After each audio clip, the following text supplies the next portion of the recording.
¿Qué tal, amigos? Gracias por estar con nosotros. Bienvenidos a Entre Líneas, programa de entrevistas que se transmite de lunes a viernes a las 5:30 de la tarde. Hoy, en este programa, conversamos con el representante José Bernardo Márquez del partido Movimiento Victoria Ciudadana y que ha estado colaborando con otros legisladores del PNP, del PPD y también del Partido Independentista Puertorriqueño para desarrollar proyectos. Hoy, en Entre Líneas.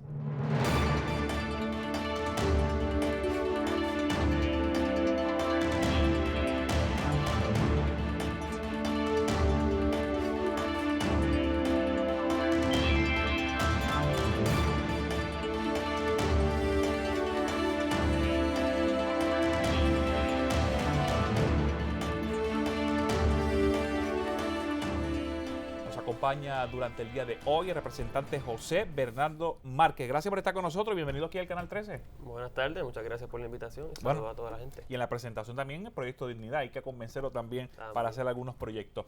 Esta legislatura distinta, ¿se esperaba usted ganar frente a personas muy conocidas en la Cámara de Representantes que no lograron el escaño?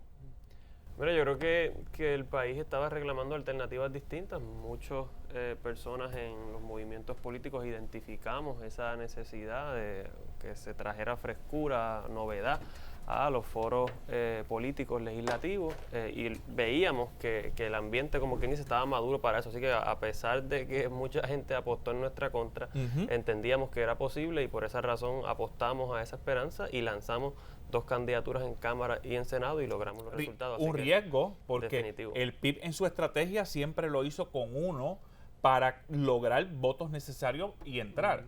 El Movimiento Victoria Ciudadana se arriesgó. Precisamente todo o nada. Viendo esos giros políticos en el país, entendimos que era posible que se dieran estos cambios y que el país respondiera a un movimiento con posturas contundentes en temas económicos, en temas sociales, en temas ambientales y en muchos temas que nos unen como movimiento político. Pero en el caso suyo en particular, que hay que destacarlo, usted no aspiraba al escaño por acumulación en primera instancia. Cierto.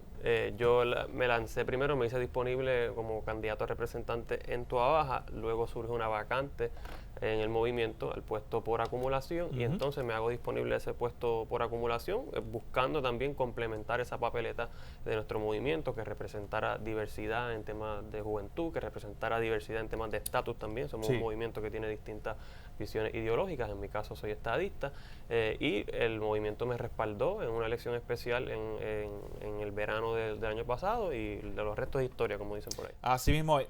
Y me llama la atención que la legislatura también entran figuras del Movimiento de Victoria Ciudadana, pero a su vez entra el legislador del PIB y también entran legisladores de Proyecto Dignidad, partidos minoritarios, agarrando escaños y quitándoselos al PNP y a los populares. Esto hace distinta esta legislatura. ¿Está complacido usted con lo que se ha desarrollado en la discusión de proyectos? Yo tengo que decir que la sensación quizás en estos primeros meses es una agridulce. ¿Por qué? Lo he estado describiendo de esa manera.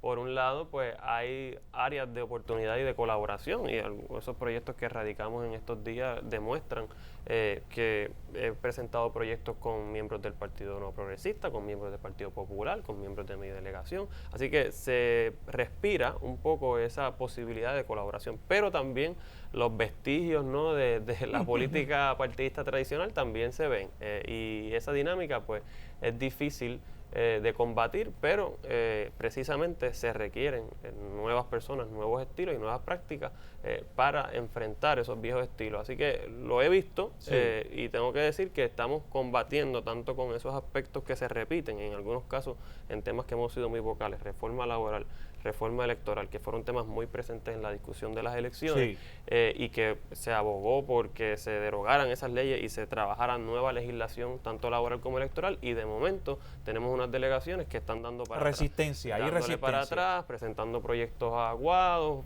violentando compromisos programáticos. Entonces ahí uno dice, espérate, pues vamos a hacer las cosas distintas o vamos a repetir lo del pasado. Porque hay áreas, pero siempre se enfrentan retos. Pero entonces la resistencia se está dando tras ganar las elecciones, cuando se hablaba algo en el proceso primarista y en el proceso eleccionario, de hacer grandes cambios al código electoral, uno de ellos, porque eso quitaba la manera tradicional en que la Comisión Estatal de Elecciones trabajaba, que no había ningún señalamiento. Ahora, bueno, primero que todo, 2 veces ir a votar por la primaria, problemas en las elecciones, eso fue un caos. Definitivo, definitivo. Y el tema de la reforma laboral también, que a jóvenes que estaban teniendo su primera experiencia de trabajo tienen que estar casi un año haciendo un periodo probatorio, flexibilizando todas las medidas que tienen que ver con despidos, entre otros temas. Así que en eso son temas que se hicieron compromisos y que en el caso nuestro pues estamos siendo verticales con esos compromisos, con la legislación que estamos presentando y con cómo estamos votando ante la deliberación que se da en la Asamblea Legislativa. Pero hemos visto ya que el Partido Popular, que lidera la Asamblea Legislativa, en esos 2 temas ha dado para atrás y nos parece sumamente preocupante ese proceder. Así que por eso digo que si bien reconozco que en unos temas estamos teniendo buenas conversaciones con miembros de todas las delegaciones para identificar áreas de convergencias y adelantar legislación, en otros temas tenemos también que ser verticales y que combatir lo que nos parece que es incorrecto. En el caso del Movimiento Victoria Ciudadana y que usted entra, lo curioso es que usted es estadista. Las posturas de usted posiblemente sean diferentes a otros miembros del Movimiento Victoria Ciudadana, pero a su vez hay una similitud en unos temas que ya se han planteado, como la reforma laboral, como el tema de la Comisión Estatal de Elecciones o el Código Electoral, pero a su vez también hay temas primarios que van a atacar la economía. Sí.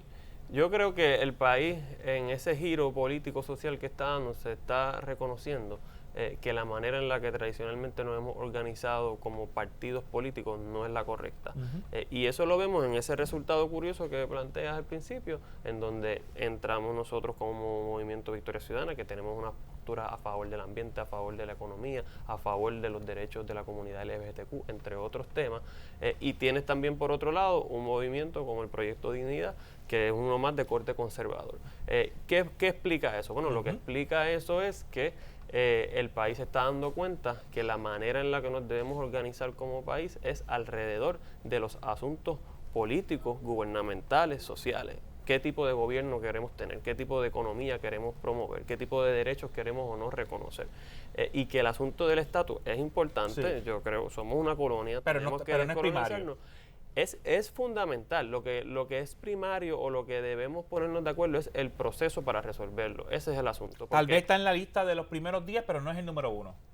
Pudiéramos plantearlo de esa manera, pero yo creo que lo importante es que para destrancar la situación colonial nos pongamos de acuerdo en el proceso, en cómo vamos a concertar con el gobierno de Estados Unidos un proceso que sea vinculante, que reconozca las distintas opciones y que en efecto descolonice al país. No esto que hemos estado llevando a cabo, en donde un partido aboga por una cosa, otro partido aboga por otra, nada se resuelve, se llevan a cabo plebiscitos que no son vinculantes y que no son reconocidos a nivel del gobierno de Estado, entonces no resolvemos ni los problemas políticos, gubernamentales, sociales, ni el problema del Estado. Así que ese giro, yo le llamo que estamos rompiendo esquemas.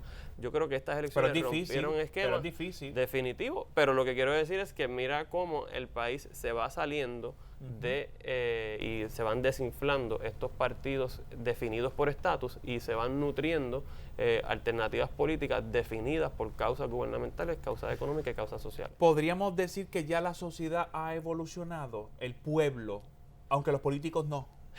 Yo diría que los resultados de las elecciones pasadas son un paso en esta dirección y yo creo que lo que vamos a ir viendo es cómo el país va evaluando el desempeño de estos nuevos movimientos, de quienes la representan en Cámara y en Senado, para entonces evaluar a aquellos que ya no han dado el salto, si en efecto nos dan su confianza y si podemos crecer como movimiento para darle al país unas alternativas políticas en las que pueda confiar y que les dé un buen gobierno. ¿Usted cree que esos 6 delegados que se escogieron recientemente resuelvan ese problema del estatus y en Puerto Rico manejemos otros temas?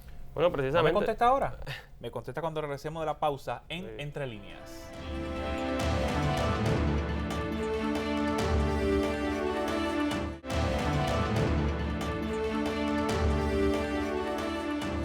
Gracias por continuar con nosotros. Durante el día de hoy nos acompaña el representante del Movimiento Victoria Ciudadana, José Bernardo Márquez. Si le parece conocido el nombre, es hijo de Benito Márquez, alcalde de Toabaja, del PNP, no del Movimiento Victoria Ciudadana. Estamos rompiendo esquemas, como decía. Rompiendo esquemas. Esa discusión fue bastante buena cuando usted dice, voy a aspirar a representante por Toa Baja, donde el PNP tenía el escaño. Pues mira, fue una discusión amigable y saludable. Yo Amigable creo y que saludable. en el país todos reconocemos y en todas familias se dan estas visiones distintas, así que lo dialogamos con mucho respeto, con mucha apertura. Reconocimos los dos que yo iba a votar por él iba a votar por mí, que esto es un asunto que trascendía líneas partidistas, Sí. pero que también hablaba de cómo las nuevas generaciones y el país en general estaba buscando nuevas alternativas en el ámbito político. Había una pregunta en el tintero cuando hicimos la pausa. ¿Usted cree que esos 6 delegados que se escogieron van a resolver el problema del estatus?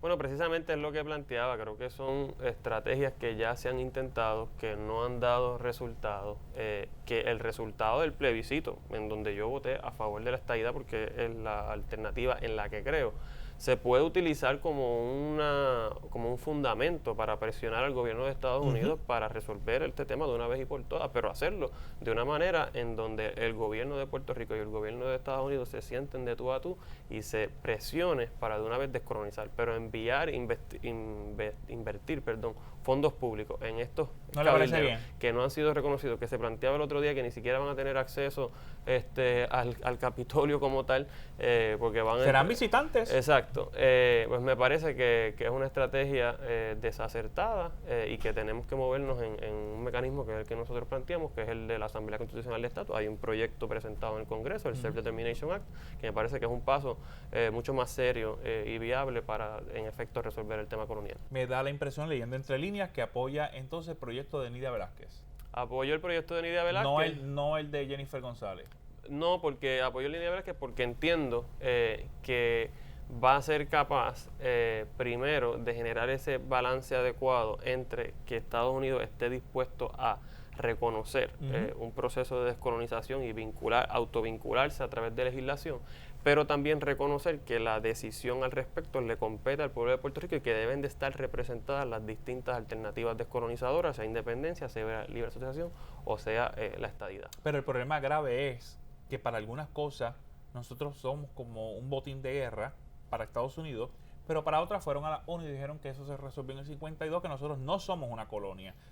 ¿Dónde va a estar el tranque para que Estados Unidos reconozca un proceso descolonizador cuando dijeron que nosotros no éramos una colonia? Yo creo que el destranque va a estar cuando las distintas corrientes descolonizadoras en Puerto Rico se alineen, aun cuando favorezcan distintas alternativas y le digan al gobierno de Estados Unidos de una vez y por todas, esta situación es insostenible, tener una junta de control no electa en un gobierno que se llama a sí mismo democrático, el caso de Sánchez Valle, entre otros elementos y cosas que han ocurrido en los últimos años, demuestran que es insostenible la situación de que un gobierno no sea un gobierno consentido por quienes residen en ese país ¿verdad? En esta isla. Así que en ese sentido es importante que vayamos en una sola voz. Mientras vayamos yendo por los distintos sectores y las distintas vertientes, eso le da la excusa al gobierno de Estados Unidos para decir, ustedes no se han puesto de acuerdo, no tengo que resolver, etcétera. Yo creo que si vamos en una sola voz,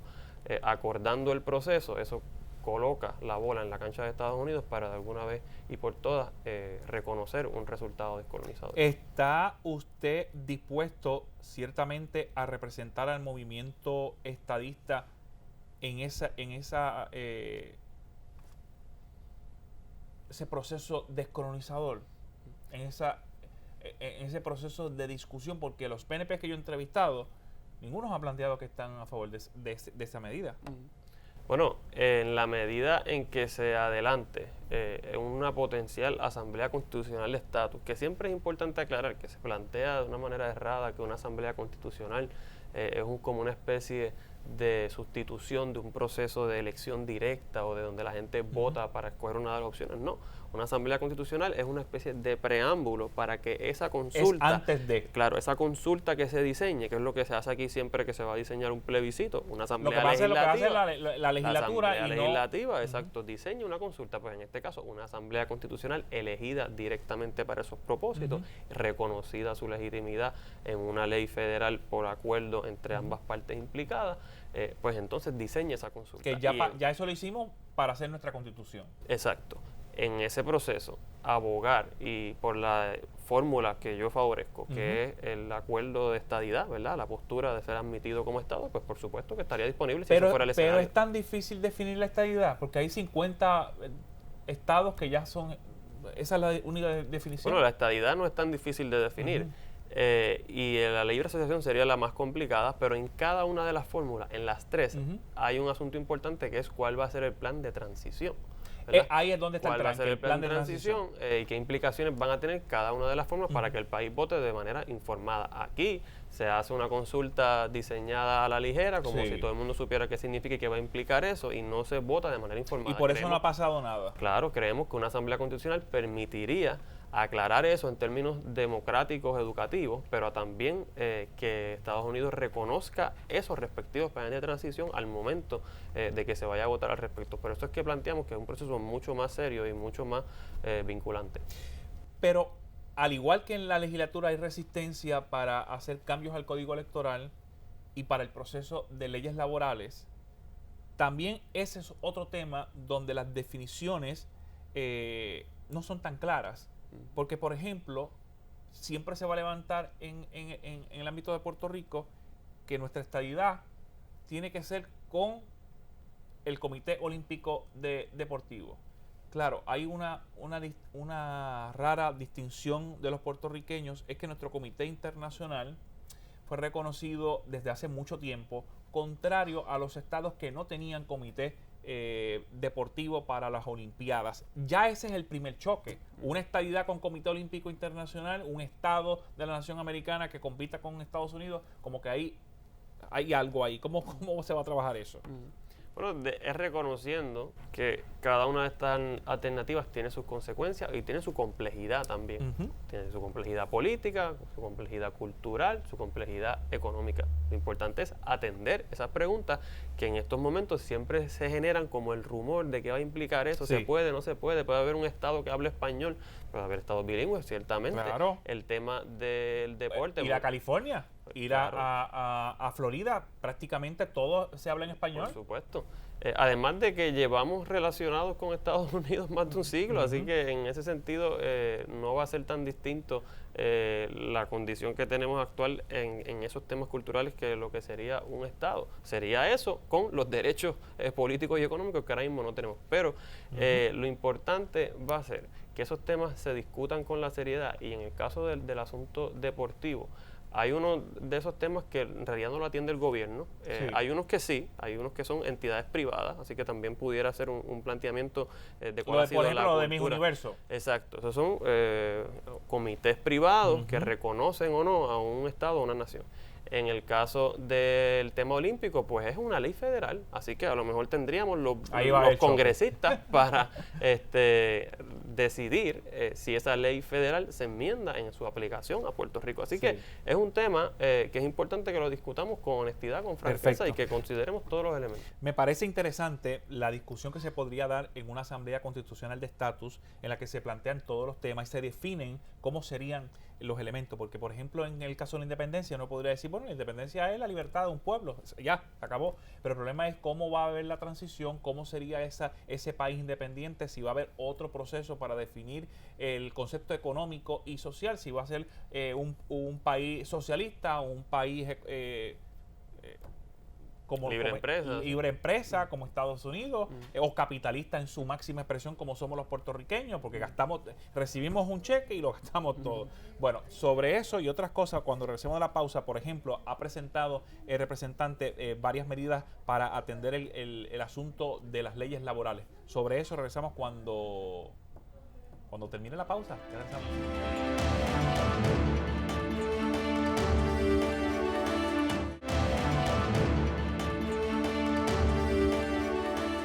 De regreso a Entre Líneas, gracias por continuar con nosotros. Nos acompaña el representante del Movimiento Victoria Ciudadana, José Bernardo Márquez.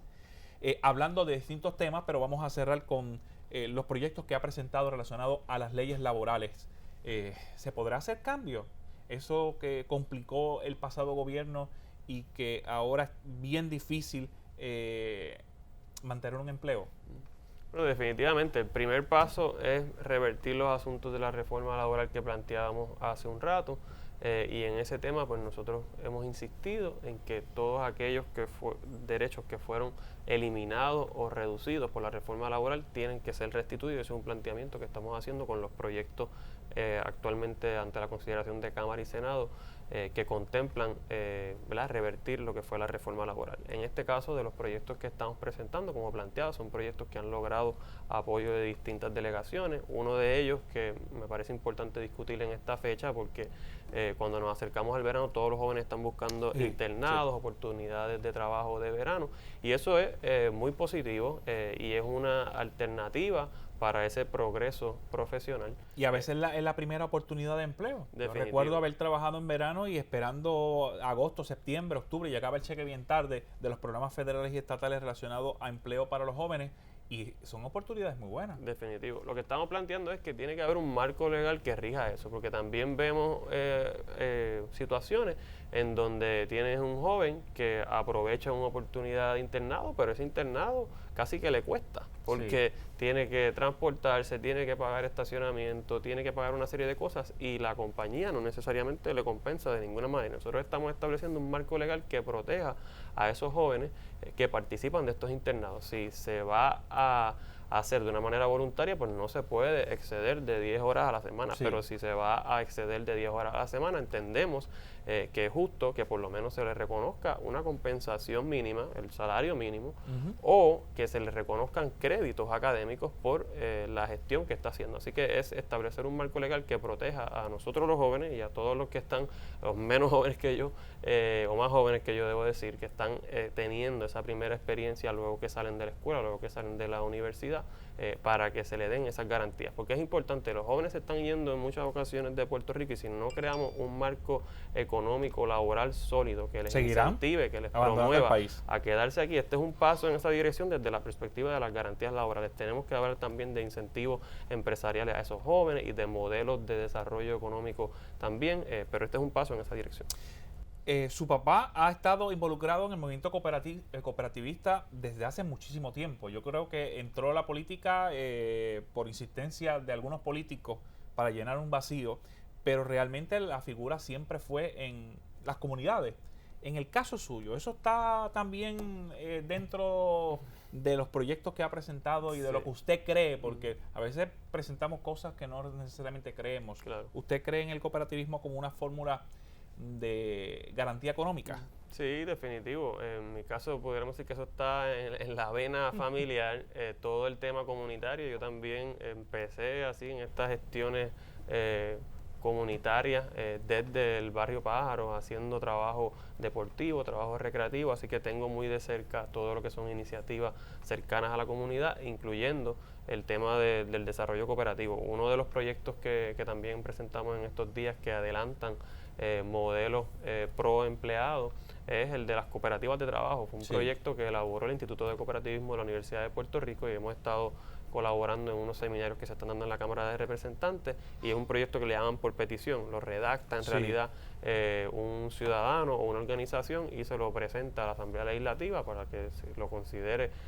radicar. Y entonces nosotros, en colaboración con el compañero del Partido Independentista Denis Márquez, lo radicamos ambos, y lo que hace es crear un marco especial para estas cooperativas de trabajo, que es un modelo muy bueno también para gente que está pensando hacer un negocio, montando un proyecto, e identificar un modelo que, precisamente hablando ahorita del debate que si socialismo, que si capitalismo, es un híbrido, ¿no? En términos de crear un proyecto en el que las distintas socios de esa entidad se pueden beneficiar económicamente del proyecto que adelantaron, y tiene muchísimos beneficios contributivos, entre otros, que se deben de considerar. Hacía falta una ley especial para eso, porque las cooperativas de trabajo estaban dentro de la Ley General de Cooperativas. Esa fue la necesidad que se identificó, y por esa razón lo radicamos. Claro, hay que tratar de definir un poco mejor para que sean mejores los beneficios. Claro, y que muchas de las disposiciones de la Ley General de Cooperativas, pues no necesariamente atendían las necesidades particulares de una cooperativa de trabajo, ¿no?